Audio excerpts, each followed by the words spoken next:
Kenapa tak tidur lagi, ha? লাশচরের অভিশাপ। বাংলার এক প্রত্যন্ত গ্রাম দুলিয়াপুর শান্তিপূর্ণ হলেও মাঝে মাঝে কিছু অদ্ভুত ঘটনা ঘটে যেত, যা গ্রামের মানুষকে আতঙ্কে রাখত। সবচেয়ে রহস্যময় ছিল লাশ চুরির ঘটনা। কেউ জানতো না কে বা কারা এসব করছে। রহস্যের শুরু একই গ্রামের এক বৃদ্ধ হরিধন দাস মারা গেলেন। তাকে নিয়ম মেনে দাহ করার বদলে পরিবারের সদস্যরা খবর দিলেন, কিন্তু পরদিন সকালে দেখা গেল খবর খোলা এবং রসধাম। পুরো গ্রাম হতবাক। এর আগেও এমন ঘটনা ঘটেছিল, কিন্তু কেউই চোখে ধরতে পারেনি। গ্রামের মল্ল মকবুল চাচা বললেন, এটা কোনো সাধারণ চুরি নয়, লাশের ওপরে কোনো অভিশাপ লেগে আছে। কেউ বিশ্বাস করলো, কেউ করলো না। তবে গ্রামের কিছু যুবক রাতে পাহারা দিতে শুরু করলো। অদ্ভুত ছায়ামূর্তি।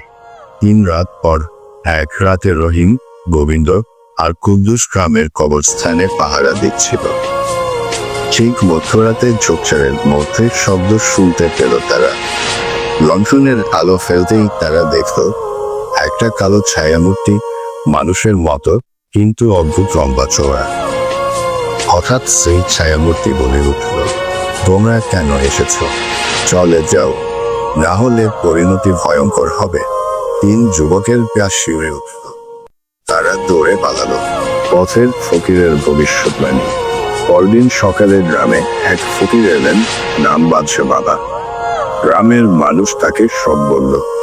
ফকির বললেন, এই গ্রামে এক সময়ে এক ডাকাত থাকত, নাম ছিল বুতমাঝি। লোকে বলে সে মানুষের লাশ চুরি করে ভয়ানক তন্ত্র সাধনা করত। একদিন গ্রামের মানুষ তাকে ধরে পিটিয়ে মেরে খবর দেয়, কিন্তু সে মৃত্যুর পরও শান্তি পায়নি।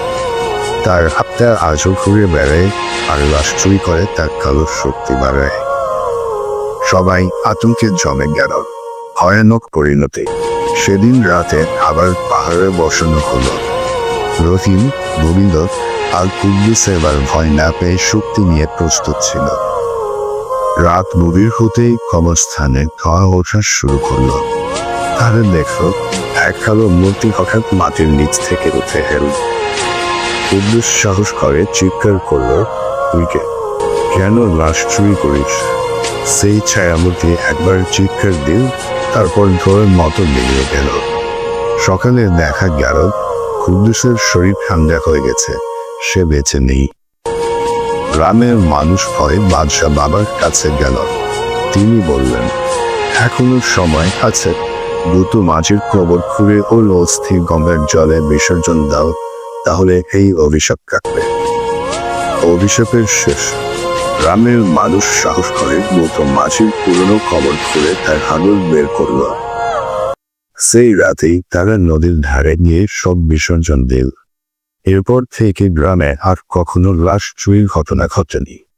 তবে মাঝে মাঝে গভীর রাতে কেউ কেউ শপথ করে বলে, কবরস্থানের ধারে এখনো একটা কালো ছায়া ঘুরে বেড়ায়, কিন্তু আর কাউকে স্পর্শ করে না।